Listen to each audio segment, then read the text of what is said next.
وقال الشاعر سليمان بن صالح الوابل ويسند فيها القول على صديقه صالح بن عبد الله السويلم: أبدأ بذكر الله جالس دائم، رب عظيم الشان سامع النجوى، لا تحسب أن الهم بالقلب دائم، أصبر عند الله تدابير الأفلاك، اصبر على الدنيا قوة العزائم، واحذر تبين للشماميت دعواك، يصلك المكتوب لو كنت نايم، يقعدك من نومك يقول أنت نبغاك، ولا ينفعك كثر البكاء والهضائم، يقضي شبابك والغرابيل تقفاك، يا ابو سويد يا سند كل حايم، يا فرحة المضهود لا تضح ماك، معطى ومحروم ومفطر وصايم، ونظامة سود الليالي نصيناك، صلاة ربي عد وبل الغمايم، على نبي وضح العلم إدراك. وقال: دنيا تذوقنا بها القسي واللي، يوم بها الأفراح ويوم جراح، ويوم تضحكني ويوم تبكين، ويوم نوفق في طريق النجاح، نمشي على خط مع الناس ماشي، والمنتهى في حفرة قيل راح. وقال إبراهيم بن عبد الله زويد رحمه الله له بعض قصائد، وقد رثى أحد الشباب من أقاربه فقال: البارحة هاجت علي الدواكيك، من لهب بالقلب مثل الضرام، من يوم أبو سليمان جانا الخبر فيك، كل العيون غشى عليها الظلام، البيت والمسجد والأقراب تبكيك، قلوبنا من عقبكم بانحطام، عساك بالفردوس والرب يحميك، وعسى القبر عليك برد وسلام، إلى قوله: مرحوم يلي ما حد قط شانيك، من يفعل الخيرات يلقى احترام، ونودع بعبرات والله واليك،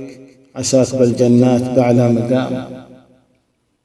عثمان بن سليمان الخزيم رحمه الله مرثيته للشيخ صالح الناصر الخزيم: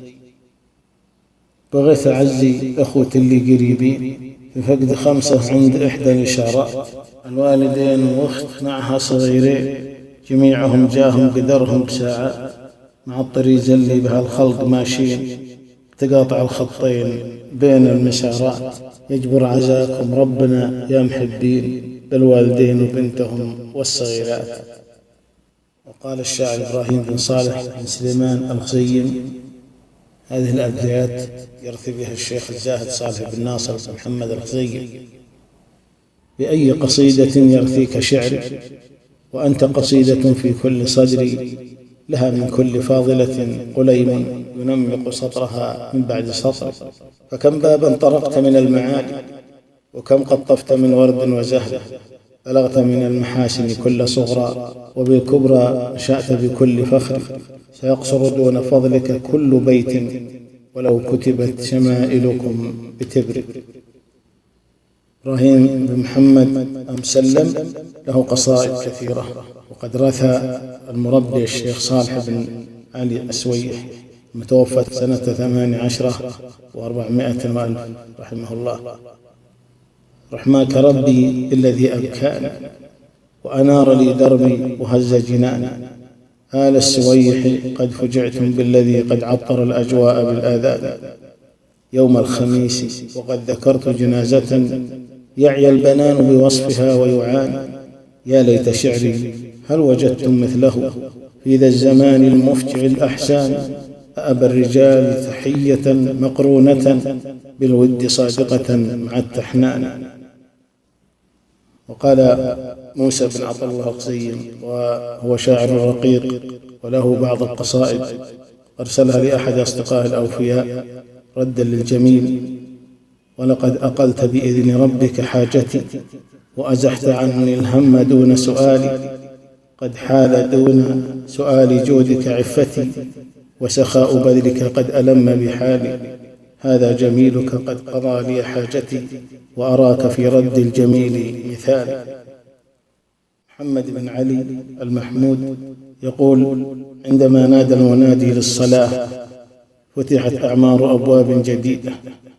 تبعث الأرواح فيها للحياة، عبر أنفاس من الشوق مديدة، هاتف في ظلمات الليل نادى، بنداء ساحر الوحي ندي، صور الدنيا فناء وتمادى لخلود في الزمان الأبدي. وقال الشاعر والفنان التشكيلي أستاذ عثمان بن محمد العثمان القزيم: العيد يا شيمة إذا صار عاد، ما هو إحساس داخل الجوف مكنون، وطفل طمر بالصبح فوق الوساد، وامه تحني كفها نقش وفنون، وفقير معدن ما بقي له إراد، واصبح عليها الصبح راضي وممنون. العيد ما يجدي إذا صار عاده، إما نفضت غبار صدري من الهول. وقال الشاعر محمد بن إبراهيم محمد القزيم وله قصائد كثيرة، ومنها رثاء أخيه عبد العزيز: جاني خبر عشية يوم الاثنين، هيض سجوني والمحاجر فجرها، على فقيد واحد من كثيرين ساروا على درب المنايا بثرها. عبد العزيز اللي الموت حزينين، مصيبة قدر إلهي قدرها، في ضربة قوية وسط سخين، في لفة بين المزارع عبرها. وهو القائل من قصيدة ترحيبية: بكيرية الخير قد هللت، وأعلام أنس الشباب انجلت. الشاعر محمد عبد الله سعد الحيدان شاعر بليغ له قصائد كثيرة، ونختار قطعة من مرثيته لسماحة الشيخ عبد العزيز بن باز رحمه الله: قيل مات شيخ الإسلام فمادت، تحت أقدامنا أراضون سبع، لولا إيمان أن ذلك حق، وبأن بعد موتنا لنا رجع، لهلكنا أسا وحقا، فإن المصاب بالدين صدع. مشعل طالما أنار قلوبا فصحت، وكن من قبل هجع، قد حوى التبر لو أراد، ولكن همه في السماء أصل وفرع. وقال محمد بن سليمان القزيم في رثاء الشيخ صالح بن ناصر محمد القزيم رحمه الله: ما لعين الثلاثاء دمع كفارا، لوفاة العم بعد العصر سار، إلى قوله: أخبر العم أمه في عزائه، اصبري عزي صبية قصارا، في مصاب أعزي بيتا تقيا، فيكم يحمد الورى أخبارا، يا هوى النفس يا شيطان يأسا، بعدما الروح تصحب الأخيار. شاعرات من البكيرية. الشاعرة من أسرة الحضيف تقول رحمه الله بعدما هرمت وتسند على ولدها: من أول مشي بالقفاي شلي، ردفني يشيل الثوب لقفي الدباء، وذريعات اللي تجمل زهني، لا فهقا سنها محاجين ملاح، واليوم مشي يا جنيني تدري، أمشي بهون واكثر المشي للباح، تليل يلي فوق الأمتان تلي، لمال مني تقل عرجود مطواه، اليوم أشوفه فوق عيني مظلي، نصية يوم الهوى لهب مصفاح، ومبيس من سن البرد في شفلي، أصبح سمان قازة اللهب مفتاح. وقالت: يلا هني طالبك وامرك يسير، يا مدير الملك في عالي سماه، ترحم اللي دمعته زفر الغدير، أو هماليل سما البارز حداه، واجف الميزان عدل ما يميل، من يجي له مطلب ياخذ قضاه. وقالت أيضا في قصيدة ترثي بها نفسها: بسم الله والدنيا فوات، فتنات وبنادم شي، تورب في سعة الحياة،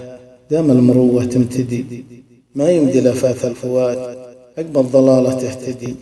والشمس هرفت للمبات، والشيب لاح بنضحتي، جالموت فارقت الحياة، وروحي بالترقة تشذبي، واس النجازي الخوات، والما عليه يسبلي، وثياب الخام مخضبات، وثويب النيل فردي، حطوا على اللوح العبات، ثم حضبوا من محملي، كفوا بي لم فرض الصلاة، والشيخ قام كبري، بالفاتحة والواجبات، تثابيت عن النبي،